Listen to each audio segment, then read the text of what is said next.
जय सांग मैंने तो आज आम नुआ गोटे भिड नहीं आसी कौन ना फटो आम इजिली केमी बैकग्राउंड रिमूव करा तो ता विषय नहीं गोटे भिड तो ये देखते जाऊे बैकग्राउंड इरेजर तो मुझे प्ले स्टोर तुमको देखा दूसरी आप्लिकेसन आप प्ले स्टोर मिल जाए आई स्टोर भी मिल जाए तो जस्ट जा प्ले स्टोर को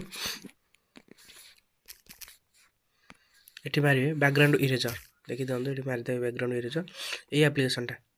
पर्टिकुलर ये आप्लिकेसन देखिए ता लोगो भी देखी दियो ये इंस्टॉल कर इंस्टॉल कर सारापर ओपन मार ओपन मार एमती ही आदर देखा दूसरी ओपन मारा एमती ही फिटिगला तो ये कौन कर लोड लोड ए फटो अच्छी तो लोड ए फटो मार जब तुम प्लेन बैकग्राउंड अच्छी तो सही ऑटोमेटिकली आराम से फिटिज तो यहाँ नहीं जा तो जोटा ना ये कर ये देख टिक चिन्ह अच्छे गोटे टिक मारदेल आसीगला फटो जब ऑटो कलर मार आम सेम कलर जो जो जिन अच्छी क्लिक कले से ऑटोमेटिक भिड़ नहीं जाए सब जगह कलर देखो पूरा सेफ टू सेफ कटिंग कर सार्टर कलर भी जो कलर चूज कर कलर टाक पूरा ऑटोमेटिक से भिड़ नहीं बुझे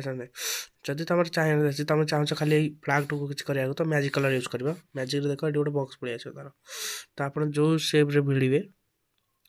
तो सी तार रिमूव कर चलो आ गोटे भेरी इजी गोटे अच्छी ऑटो एआई ऑटो गोटे अच्छी यहाँ क्लिक करवा जस्ट 2-3 सेकेंड नवा संगे संगे क्रॉप कला देख पूरा सेफ टू सेफ कटिंग जदि किसी भी टी भूल थो ये नहीं तुम रिपेयर भी कर चोट जो धर कर बाय मिस्टेक एआई नहीं पाइलानी तो सेठी रिपेयर भी कर तो एमती भल भल वीडियो देखापी आम चैनल को लाइक करूँ सब्सक्राइब करूँ आप भल पाइबा आम एमती आहरी भल भल वीडियो नहीं आसू तो रखुची लव यू ऑल जय जगन्नाथ।